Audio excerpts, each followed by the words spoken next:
Joan Lapp. This is the River Theater on the banks of the Schoharie Creek in the Catskills in the village of Lexington. The River Theater is one corner of a unique theatrical community, the Lexington Conservatory Theater, LCT.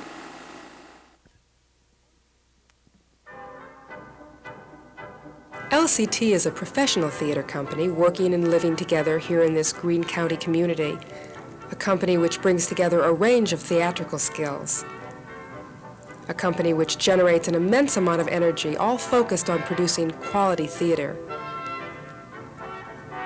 LCT has developed a growing audience since its first season in 1976.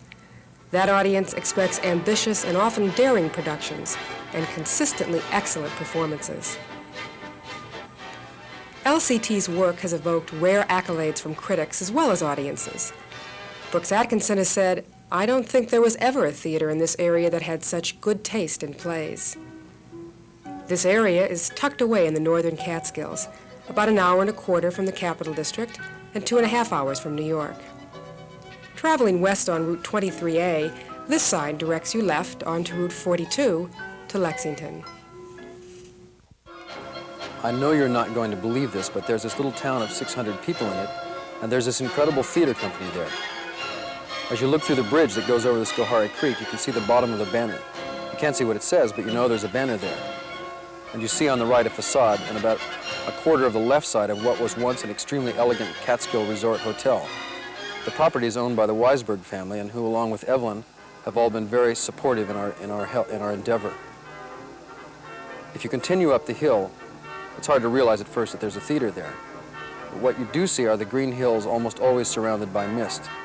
But indeed there is a theater here, this one called the Barn Theater, which along with the River Theater provides a setting for our work.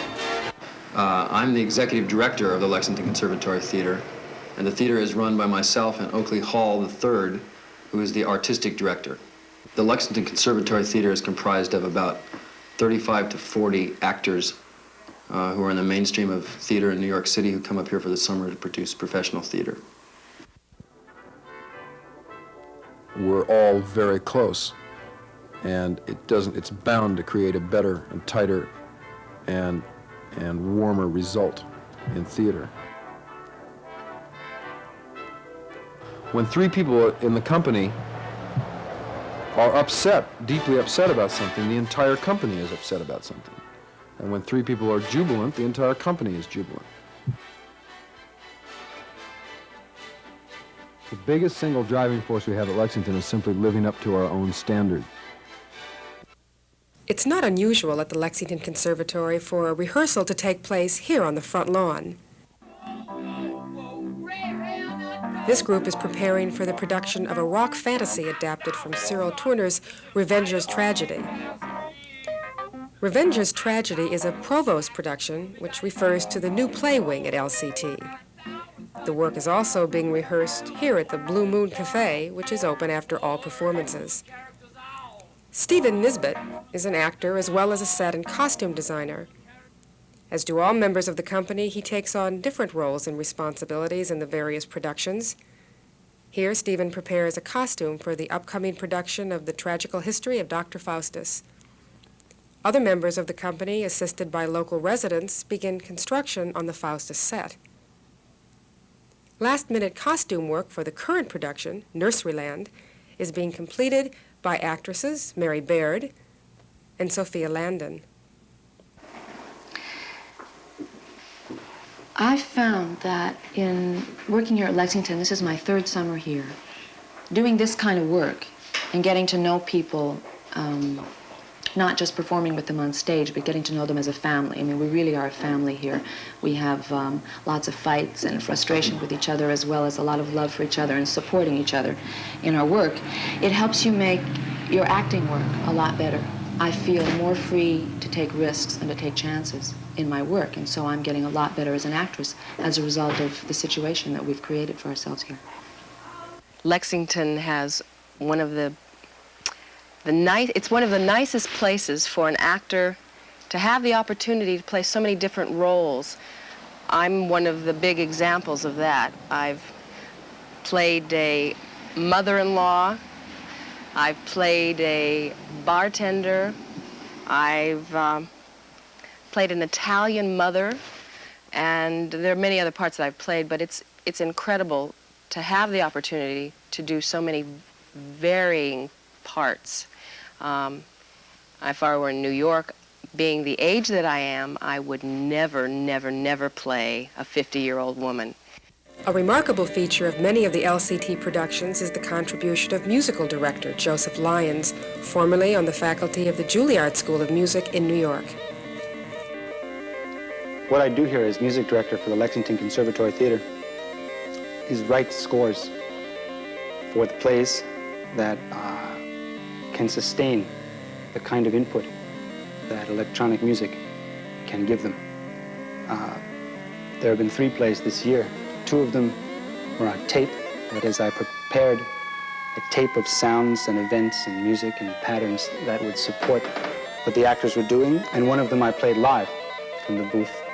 That was the most exciting for me because it allowed me to clearly reinforce what was going on the stage. I believe that music and theater go together so beautifully because of the resonances. And what I mean by that is that the actors speak and the voice produces a frequency. And that frequency, or pitch, or resonance, or sound can be measured and reinforced by other sounds. So when an actor says a line, he delivers it to the audience, it comes out and the hall is filled with the overtones and the frequencies and the vibrations that his chest and his vocal cords and the wood and everything produce. And what I do up in my little booth is sit there and by knowing the actors, by knowing what they're going to do and by knowing the way they talk and the way they act and the way they move and the speed with which they do deliver their material, I can fit in underneath them and above them and on top of them and around them with my frequencies to reinforce and to actually change what they're saying, to make my statement about the play while making their statement clearer. You hear the actors' words coming out, and on top of it, I reinforce the overtones of their voice so that you hear a whole wash of color as an audience member. And this wash of color is consciously and subliminally effective, so that I can make a very important statement about a play. I can say that I think that this and this is going on emotionally and reinforce the emotional content of that. And I think that's the major validity of music and theater. Community life and shared roles extend beyond the stage at Lexington. A thriving garden is a source of great pride here. The garden requires a large commitment, and some members of the company speak of a time when the community will become self-sufficient. Fresh vegetables are already abundant at lunchtime. Lunch preparation is also a shared responsibility. Today's team is Court Miller and Michael Hume. Court Miller and Michael Hume cooking lunch for LCT. Michael? Court and Michael, that's Yeah. right. Now, Court is the tall fellow, and I'm the short one. Yes. And usually, we play our roles, we play a lot of roles together, and we usually play antagonistic friends of something. This is true. Some kind of relationship. We would like to do the Lincoln Douglas debate sometime, perhaps for television. But in the meantime, we're cooking For lunch. I will win. He usually wins all I usually debates. win him in the arguments. I have a, you know. Well, anyway, we're making tuna right now. We're cooking for the company. There's about 35 people that are going to be coming in just hollering for this. It's just a little bit of mayonnaise, and also we're going to put some eggs in it. This is something that we do every day. Not Michael and myself, but we have lunch crews. Yes. And each week. I guess that's the point. We, yes. Right now, we're also, what are we dealing with? We have our own garden. These are cucumbers. They're from therein. I think I'll cut a few of them myself. 1, 2, 3.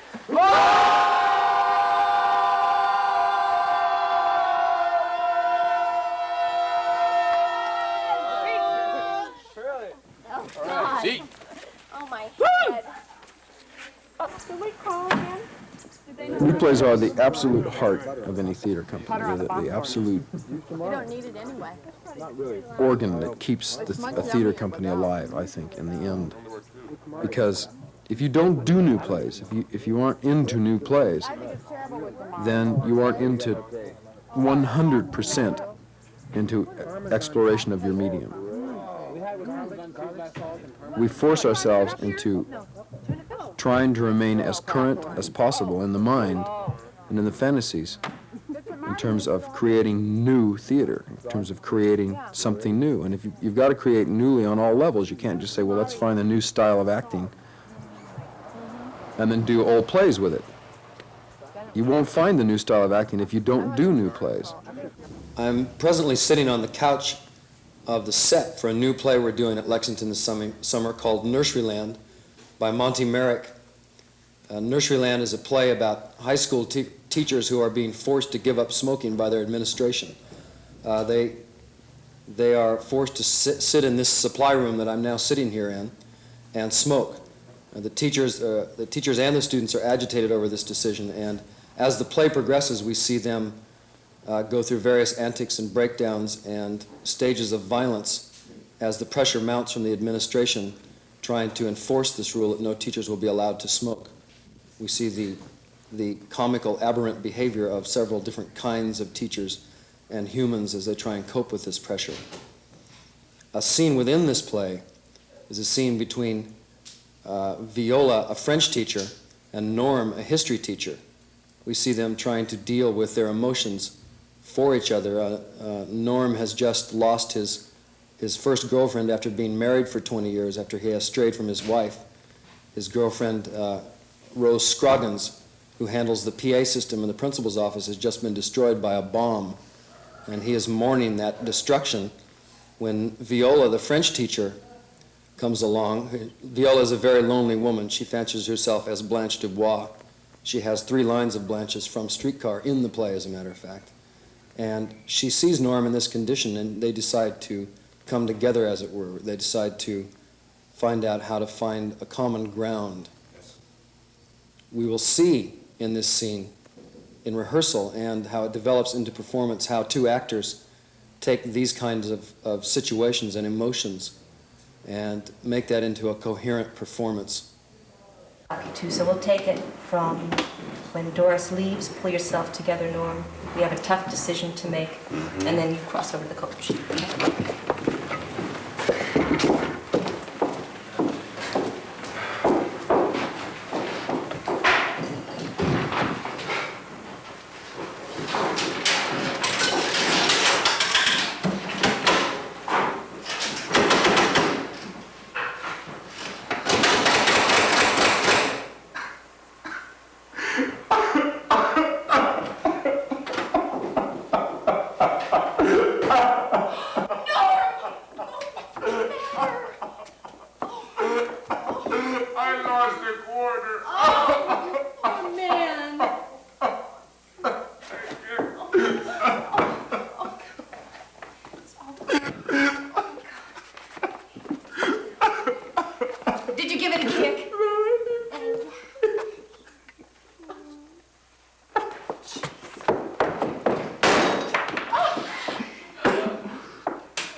Thank you, Viola. What would I do without you? Oh, you'd probably survive. I'm sorry about Rose. You saw us in the bar, didn't you? Yes. We didn't see you. I hid behind the jukebox until you left. Did you love her very much? Yes. At least I thought I did. I thought it was love, but now that I look back on it, it wasn't love at all. It was just wild, red, hot, flaming passion, nothing more.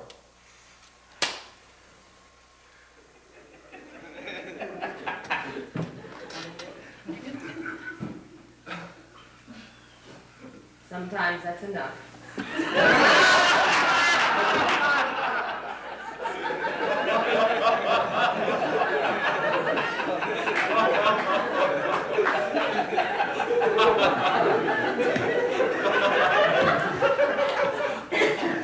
Yes.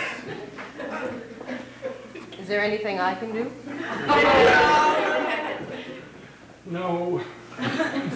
Thank you anyway, Viola, but it's all over. Of course, I know I couldn't possibly compare with Rose Scroggins. We're so completely different in appearance.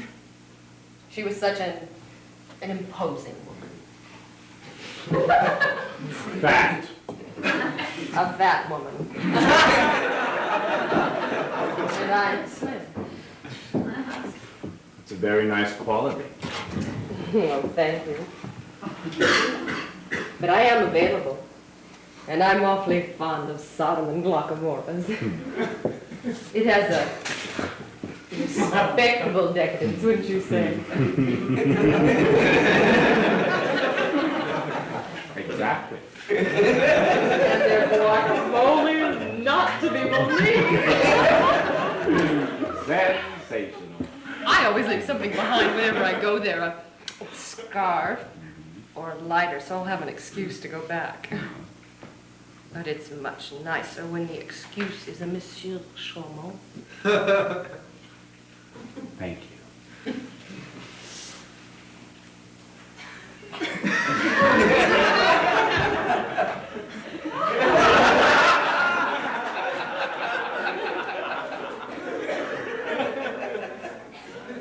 Shall we say 6 tonight? In the vat, near the potted fern. I'll be there. But we'll have to be careful. Bien sûr. After all, I'm a married man. Je comprends. I'd never want to hurt Ethel. Je comprends. Ethel always comes first. Mais oui, je comprends tout le temps. From the point where Norm and Viola have this scene, the tension and the pressure mounts very rapidly. The scene is very close to the end of the play. It's about 15 minutes from the end. And from that point on, the students get riotous and try and break into the boiler room. Several teachers, Norm, the woodshop teacher, comes in after being stabbed by several pencils, and they try and staple his fingers together. Several teachers come in in bedraggled condition. The students try and riot, try and break into the smoking room, ask for one of the teachers to come out as a kind of sacrifice. One of the teachers is chosen, refuses to go out, and the young substitute hero finally comes into the room after having gotten through the dreaded corridor number 5 and called the police. And no one has to be sacrificed to the students, and the play concludes.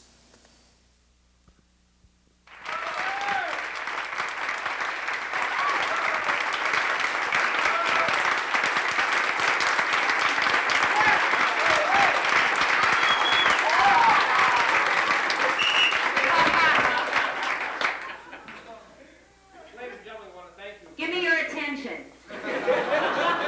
Get out of my light, Bryce. This Friday, I'm going to give the evening announcements tonight, just for a change. This Friday in the Barn Theater, Joseph Lyons, who has written scores for many LCT shows, will give a performance of original compositions. The concert will be at 11 o'clock. Everyone is urged to attend. On Tuesday, August 15th, and Friday the 18th, Revenger's Tragedy, a rock fantasy, will be performed also in the barn. The Tragical History of Dr. Faustus, the final production of the season, will open August 23rd. Now don't put off making those reservations. Okay, Bryce.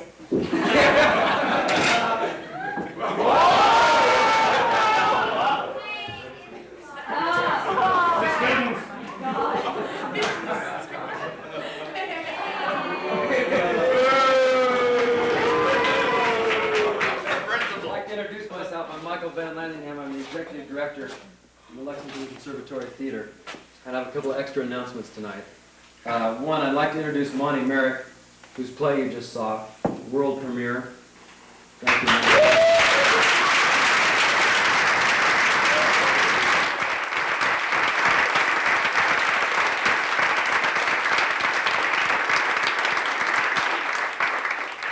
Secondly, Thursday night is Insiders Night for subscribers, for everybody actually, and after the show we have a discussion with the playwright and the cast and the director.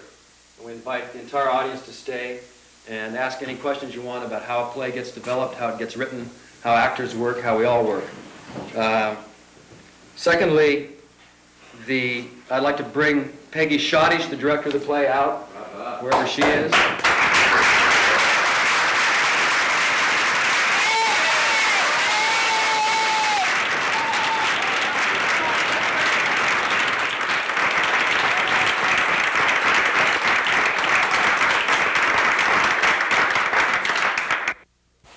It would seem to me that given the particular audience that might appear, it's going to take some adjusting because you are taking a, quote, sacred institution and playing games doing things with it, in terms of whether or not does the audience immediately accept it as just pure laughter, because there's a tremendous amount of pathos in it. I mean, I find it somewhat different than the average commercial comedy that's being written. And I'm curious, number one, where did the stimulus come for the particular style that you chose in which to write a, quote, comedy, if that's a fair question? And in general, given 2 nights of performances, if the cast can distinguish anything in terms of the variety of reaction? Well, for me, I've always tended to write in a style that included both comical elements and more dramatic or sympathetic sort of elements. And I've always been told that it doesn't work in the theater, that people want to come to laugh or they want to come to be dramatically involved, and you can't mix the two. And I have refused to believe that. And I think to some degree, the kind of reactions we're getting prove that. I don't know, maybe the cast would like to answer his second part. I've heard several reactions from different people. Some took it very seriously and were somewhat alarmed at presenting a school in this way, and that they admitted that there was a lot of truth in it, but they felt it was sick. Other people just found it funny on just a farcical level. And I think that I like the fact that there are all those elements in that play. To me, there's a lot of texture in the play that makes it just a richer experience to perform it, because you don't simply play a level of gags and jokes. There's a reality there that you have to work for to find, and I think that enriches the play. It makes the experience for me more rewarding. What do you feel about working in this kind of arrangement in the theater seating, 3/4 round or theater in the round? This is a question of the whole cast and the director. I mean, is it effective? Does it work, or do you have to sacrifice the focus and some of the dramatic feeling for having people on both sides and the audience being able to see each other? It's a good question. I guess we all have different opinions about it to some degree. I find, well, for me, seeing this room used in different ways, this seemed like a very logical way to use this space. Our alternative would be to use one end or the width of it, and for this play where I wanted a close, cramped, low room, I wanted people in as many places as possible to really thwart the cast in their feelings of openness. So that was one of the reasons that I jumped to it. Yes? I'm interested in knowing how you dealt with the age discrepancy, particularly Norman Viola. It's harder in this space, I must say. Proscenium stage, it's easier just because of makeup, I find. And in this space, the audience is so close. I mean, I was supposed to be 53, and I really don't think I can pull it off here. So I'm 43. It's a problem. It really is. It breaks. How old are you? I'm 26 now. But it breaks. It's an acting problem for me in this play, actually. It's a problem. It wasn't in another play earlier this year, but it breaks my validity, and it's something I've got to deal with.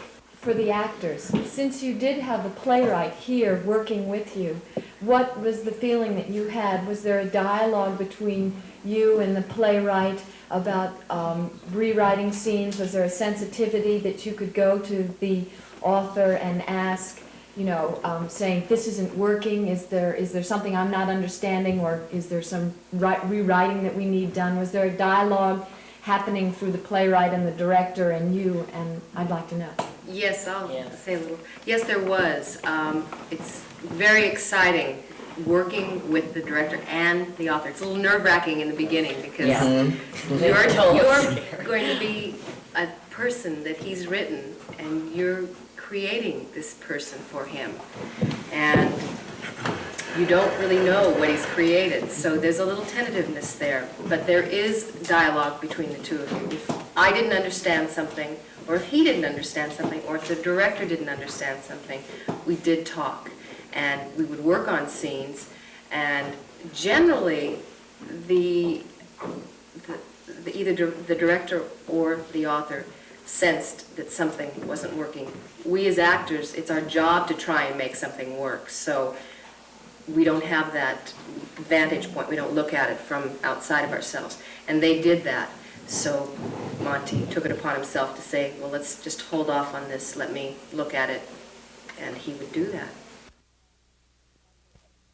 Michael, I must ask, after all you've seen today, the preparations, the background, the rehearsals, the living situation you have here, and you are really responsible for all this in the sense of directing it.